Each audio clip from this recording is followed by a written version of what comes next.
What you're given, that's how we live it. Don't be mad at the system, it's simply how we've existed. Today I'm going to tell you a story about how and escape from a helicopter.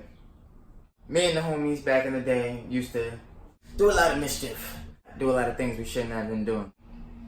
One day, sitting around in our infinite wisdom, somebody said, hey, remember the baseball stadium? We live in Coney Island. There was a little baseball stadium, Coney Island Cyclones. So they were like, we should break into the stadium as we done multiple times before. But this time, we were going to go in there and get some gasoline from where they keep the gasoline to mow the lawns and stuff. Now, the plan was not to do nothing too crazy with this gasoline, but we tend to go to this woodland area across from some water that was near where we lived. We take this stuff and we're like, we can't just carry it around as gasoline, that would look crazy. So we put it in 3-liter bottles of soda. Put it in our book bag, we're on our way. So we're trekking it over there as we do. Kids get paranoid, so we start passing by like dudes working on cars, there's sparks flying, we're nervous as hell, police rolling by, we just feel like everyone's on to us. Didn't have nothing to do with anything. So we keep on keeping on, and we get over to this place that we like to call the island. We get to the island, and where we normally would go there, create a little campfire, cook some food, I don't know, marshmallow. This day we were like, should be easy to start this little campfire, because if you've ever started a campfire from scratch, you know it ain't that easy all the time. So we take the gasoline, and we go over there and we start setting up our little campfire. Campfire's looking great. Burning as well as we wanted to. It didn't have to do nothing crazy. But now we have like all this extra gasoline. So we're like, let's just make a big campfire. So we make a bigger campfire. And now my friends are starting to get a little restless because it was me and my 3 other friends.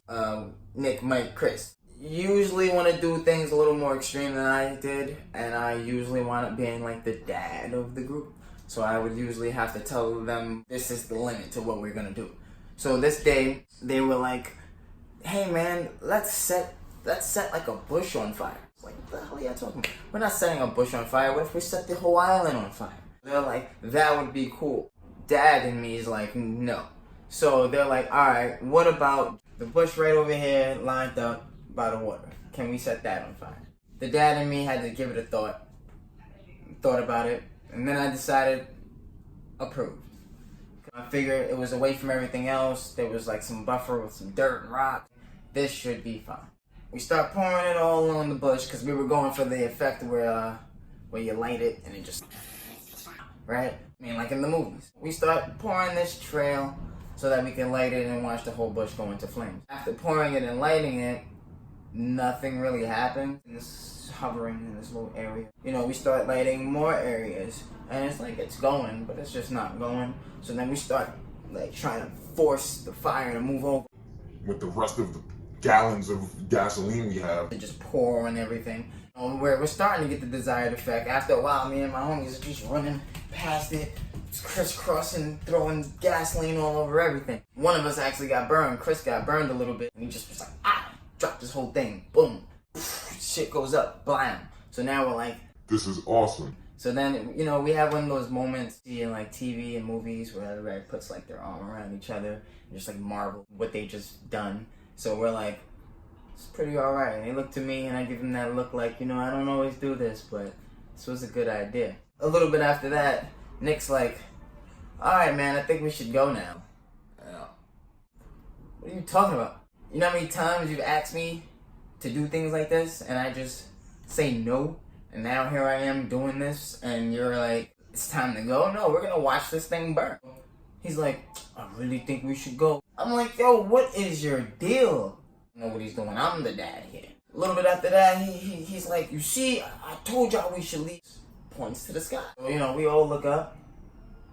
There's nothing there. And I'm like, what are you talking about? What's the big deal? What? We all looking up. There's a helicopter. I don't know if it was on silent mode or what. Like, this helicopter just manifested in the sky. I don't even know how he's seen it. To this day, I asked him, how did you see it? He's just like, it was there. We didn't see nothing. So now this helicopter starts coming. So our first instinct is, get the hell out of there. So we bolt off. We were running maybe like 45 seconds into the run. We're pretty tired. There's trees smacking us in the face and we're climbing up little hills. And this helicopter is just there. I kind of stop all the guys in that moment, and I'm like, you know, we're gonna get caught, right? Because you've watched World's Wildest, you've watched the news. How many times have you seen them get away from the helicopter? like? So this is a done deal. We're caught at this point. Just standing there trying to figure things out. The helicopter shouting things to us like, "Stop running!" It's intense. It's extreme. Hearts are racing, but we're also adrenaline's got us like crippled. So we're just kind of standing there near some trees. Well, how are we gonna explain this to our moms? Like, what are we gonna tell them? What do you think they're gonna do to us? We know we're not getting away. What are they gonna do to us after we've done this? After they pull out a helicopter for you. After like maybe 2 minutes of talking, the helicopter was just sitting there, just trying to keep an eye on us so that the authorities could get to us. You know, this.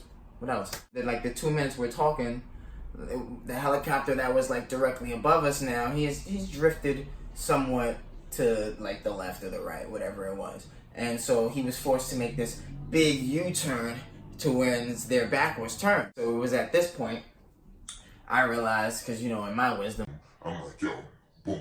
this is what we're going to do.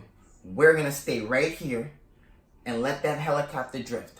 And the moment that helicopter drifts again and it can't see us, we are bolting.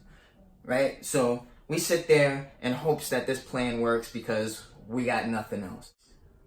2 minutes later, the helicopter starts making that U-turn. We scatter. Boom. We all run in different directions. So now there was like this concrete tube, or whatever they're, you know, concrete tube that was unused just sitting there. My first thought is, I'm hiding in this concrete tube. It was my man Chris's first thought too. And we both jump in on different ends, not even seeing each other. So when our feet meet in the middle and we start kicking each other, we both start bailing out. And we see each other and we get back in. So at this point, Nick and Mike, they run off to another direction. The helicopter follows them. We get that sigh of relief because we're like, we could possibly get away from this, but it's going to get them. We just hide, and we're just hiding. We're hearing the helicopter rotate and spin around, shouting out things.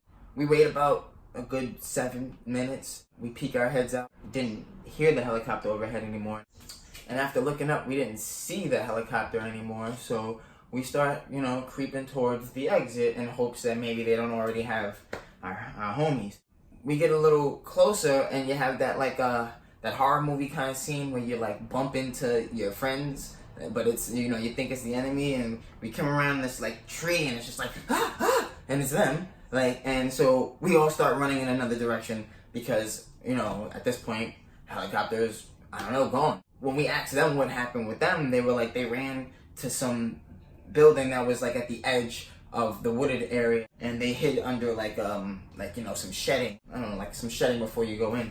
So they were like, they thought that they were safe at that point until they looked up and realized that the little shedding ceiling was made of glass, and so the helicopter could still see them at that point. They tucked and they hid, and you know, this isn't my part of the story, and I wasn't there. I only go off of their account, but you know, they said they tucked and they hid somewhere in that vicinity, and the helicopter, I don't know, maybe it didn't see them. I don't know, tied away, and I felt that they lost them, and the helicopter dipped off. So once we got back together, they were telling us their story as we were making our way out. We were extra cautious, smelled like gasoline and fire. We were just sure all they had to do was see us, talk to us. We were going down. We slowly but surely trucked it back, and once we made it to like the boardwalk, and we started walking the boardwalk, and once we were within a few blocks of home, we were like, wow, like we did it. Like, through all the odds, through everything, through the fact that it shouldn't have happened, we escaped that helicopter. And I tell that story to this day because it's not a common story. I don't think everyone's got a helicopter chase story, especially not a successful one if they do. Yeah, that's the story. Like, subscribe, hit that subscribe button, smash that like button, smash everything. Hulk smash. So I can start bringing you more of these stories, more entertaining events from my life. Me and the fam. Deuces.